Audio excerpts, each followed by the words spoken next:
Episode 477, The AI Workforce is Not Just Developers. The AI 6 Podcast with Joanne Sweeney. The most valuable person in the AI workplace may not be the person who knows the most tools. It may be the person who understands the organization, knows the profession, and can combine that expertise with AI. Hello, and you're very welcome back to AI 6. This is episode 4 of my special 5-part series, inspired by my experience at the AI for Developing Countries Forum in Geneva. In the previous episode, I asked who should decide what AI competence means and whether technology companies are gaining too much influence over professional education and certification. Today, I want to challenge another assumption about the future of work in the AI age. The AI workforce is not made up only of developers. When organizations talk about developing AI capability, the conversation often moves immediately to technical roles. Do we need more software developers? Should employees learn to code? Do we need data scientists, machine learning engineers, or prompt engineers? These roles, of course, are important. But they represent only one part of the workforce being changed by AI. Finance professionals need to understand how AI applies to forecasting, analysis, and reporting. HR teams need to understand its use in recruitment, workforce planning, and employee support. Sales teams can use it to research prospects and improve customer engagement. Marketing and communications professionals can use it for research, planning, content development, and audience analysis. Administrators can apply it to documentation, scheduling, information management, and routine processes. Public servants can use AI to support policy development, public communication, and service delivery. These people do not need to become software developers. They need to understand how AI applies within the work they already do. This is where domain expertise becomes extremely valuable. A doctor understands medicine. A lawyer understands the law. A teacher understands how people learn. A public servant understands policy, public value, and the realities of government. A communications professional understands audiences, language, reputation, and trust. AI does not automatically possess that experience or professional judgment. It can process information quickly, identify patterns, and produce a first draft. But the human being still needs to determine whether the output is accurate, appropriate, useful, and safe.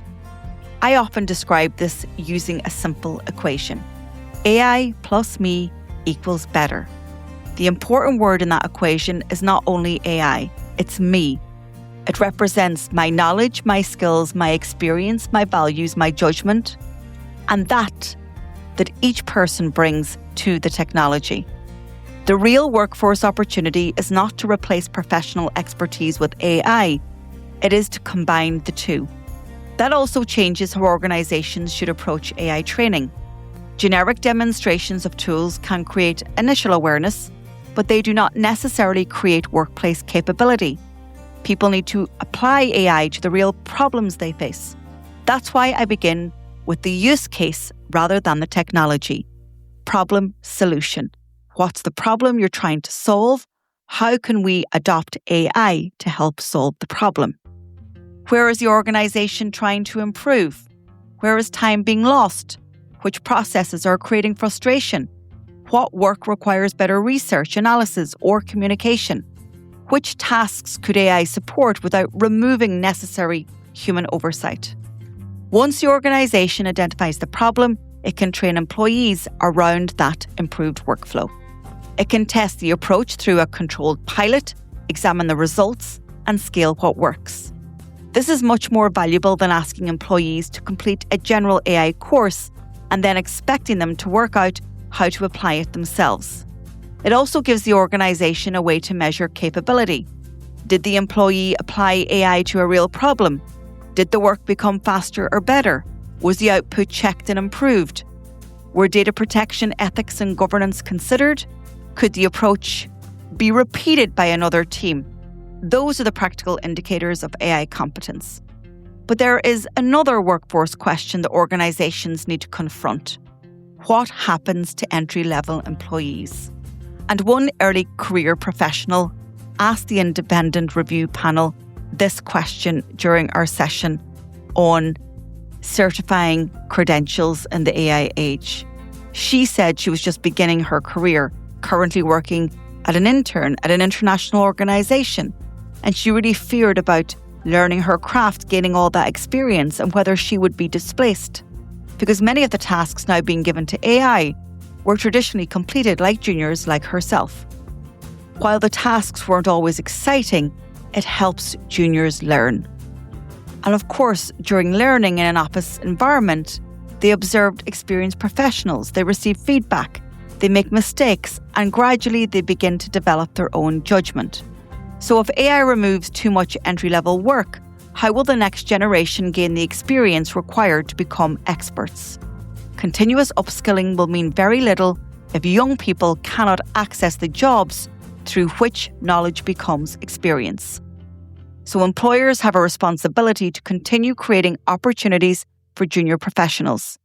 That may require redesigning entry-level roles.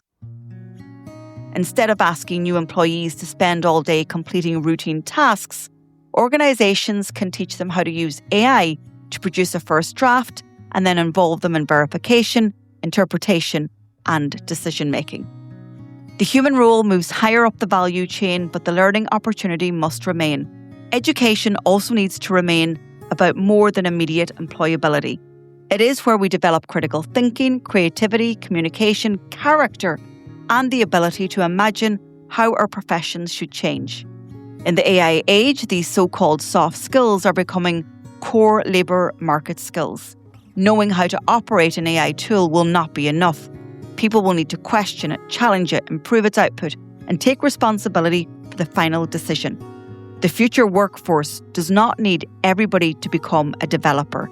It needs accountants, teachers, marketers, communications professionals, administrators, lawyers, and leaders who understand their profession and know to apply AI responsibly within them. That's it for today's show. If you're ready to turn these insights into skills, here's how I can help. Get your copy of my book, AI Playbook, on Amazon. It's the perfect companion to the show. For weekly AI strategy, subscribe to my newsletter, Human in the Loop, on LinkedIn. Or if you want to take the next big step, you can take our CPD accredited professional diploma in AI. Maybe you need something more tailored for your organisation. You can book a call in my calendar at digitaltraining.ie, or if you work in government or public sector, go over to publicsectormarketingpros.com. If you found this episode useful, please share it with a pro that you know, and I'd love to read your comments on Spotify. And if you can, take a second to like, rate, or subscribe wherever you listen. It really helps the show. This is AI6. I'll talk to you on the next episode.